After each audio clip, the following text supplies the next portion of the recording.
This is a video on the filters. I thought I'd just have a quick talk through how my filter system is built up. There's a bottom drain in the middle, there's a skimmer here with an overflow pipe when it rains heavy. The overflow and the bottom drain both feed into this sieve with two 4-inch pipes with valves on them.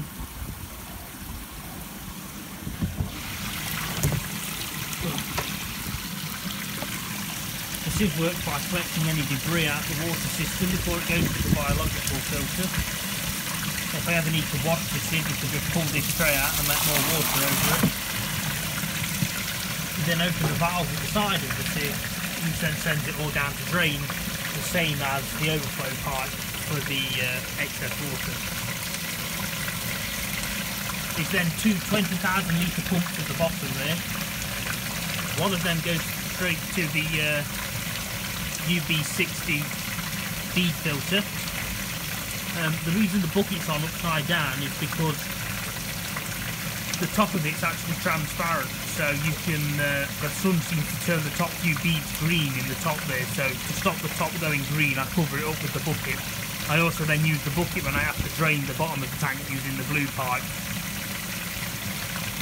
Once you've gone through the bead filter, it goes up to the 2-tower shower filter.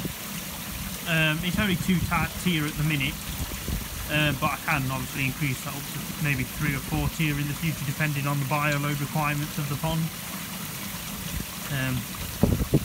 There's I think it's 20 kilo, maybe more than that, worth of media in the shower.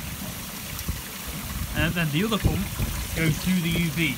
Now the UVs look a bit of a mess, but originally I only had a 50 watt UV on it last year, and I noticed towards the end of the year it wasn't quite keeping up with the clarity of the water, and it was turning slightly green and murky. So I decided to, this year in the spring, fit an extra one, so that's why it looks a bit Frankenstein-y, because there's 2 attached there in series.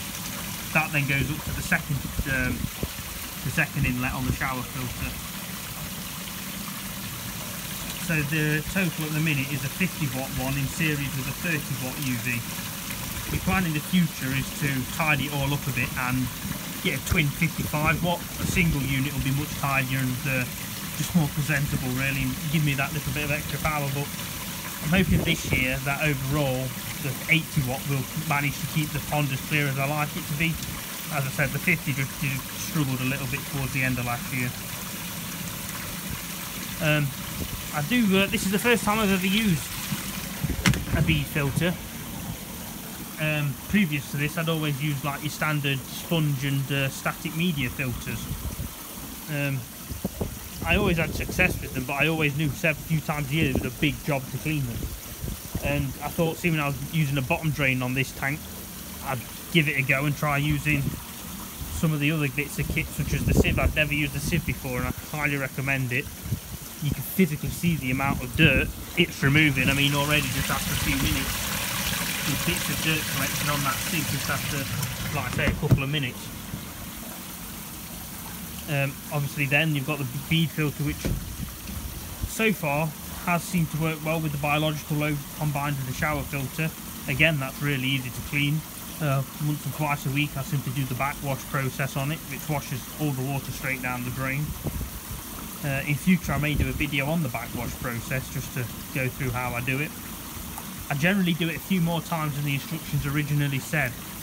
Originally the process said go through the whole backwash process just the once. I tend to find it needs to be done maybe 2-3 times after to really clean the beads well. And then twice a year I take the top off it and give the beads a good clean, just to see, make sure none of them sticking together or clumping together. Every now and then I turn the shower off and clean all the holes on the shower itself, because some of them do eventually get slightly clogged. We get a lot of these, as you can see up there, there's these trees up here with the yellow leaves on them, or the yellow flowers when they come into blossom. They're not too bad at the minute, but when they all fall off, it clogs a lot of things up. That's why I'm very grateful I've got the sieve. It seems to work really well to catch them. But a few of them do seem to make it through to the shower, which means some of the holes will sometimes get clogged. The lid for the shower and the actual showers themselves, as much with all the pipework I built myself, so again it's my first shower, so I'm still experimenting with the hole diameters, number of holes and things like that. I'm happy with how it's working at the minute, but it is something, again, I want to tweak in the future.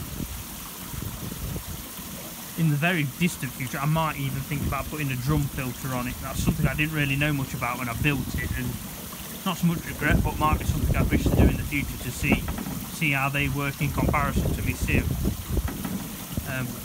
Ideally, I'd have liked to put a slightly bigger bead in as well, but this was the space I had, so I had to work with the space I had. As far as aeration goes, in the far corner there you can see that green pipe. That's the back of the fish house. The fish house is kept at roughly a constant 30 degrees. So one, to try and keep the heat down a little bit in the garage and keep the air a little bit fresher. That air pump pumps the air straight out the top of the garage into the bottom of the pond, which is pumping then warm air at around 30 degrees straight into the pond. I find this helps to keep the humidity down slightly within the garage, or the fish house should I say, but also it puts that little bit of warm air into the pond. Now I doubt it has much heating effect on the pond, but if it ever did freeze very badly, I do think it would stop the pond possibly freezing in that corner.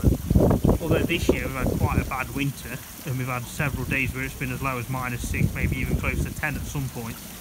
The pond's never come close to freezing, none of it, so I'm not entirely sure it would ever freeze in the first place, but it's good to know. At some point I might do a bit of a guide to some of the fish I keep. There's not that many koi in here because I'm not that interested in them. I find some of them nice, but primarily sturgeon my main interest. Bit of an oddball, a bit like the stingrays are in the fish house. But they're definitely my favourite, the sturgeon. There's a few native fish as well, and your coarse fishing kind of fish like your grass carp and things like that. In the minute there's a Siberian sturgeon in there, a diamond sturgeon and a stellatus sturgeon. I've also got an albino sterlet in there as well. As you can see there, there's a few aughts as well, gold and blue. There's quite a few goldfish which I mean all these fish I inherited from my dad's pond when he closed it down. So I inherited quite a lot of goldfish he's been breeding for the past 10 years or so. He never intentionally bred them, but they'd been in his pond in that Pacific pond anyway, for about 10 years, and they just multiplied, so I must have inherited about 20 or 30 goldfish, but they are quite big. Some of them are probably nearly a foot long.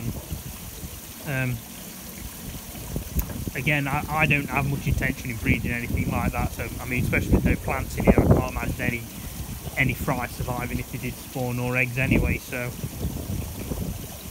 I think once they've gone, they'll be gone. I do quite like the grass carp. Again, here you can see the albino grass carp. I've got some common green grass carp in there as well. Some of the koi in there, I have bred that little black and gold one. I don't know if you can see it there. I bred that one myself I ordered, I think it was 2,000 or 3,000 fry and raised them myself when I was still living with my parents at my dad's pond. So there is a few in there I've bred myself. The other one in that bottom corner, that white one. Again, it's not a brilliant white one, but it's got some quite nice mirror scales down the side of it. A bit similar to the mirror carp I've got in here, which is a bit different on a white fish. As I said, I'll go into more detail in a later video in what I've got and when the sun's out a bit more maybe, but I thought this video would quickly go over my filters, and I hope you enjoyed it. If you've got any questions, please leave them in the comments or message me to let me know, and I'll try and answer them in a future video. If you've not seen my other videos or don't know what I'm talking about when I'm talking about the fish house, please check the other videos out. They'll fill you in a bit more on how I did all of this and what else I keep. Again, thanks for watching. Please like and subscribe, and I'll see you next Thursday.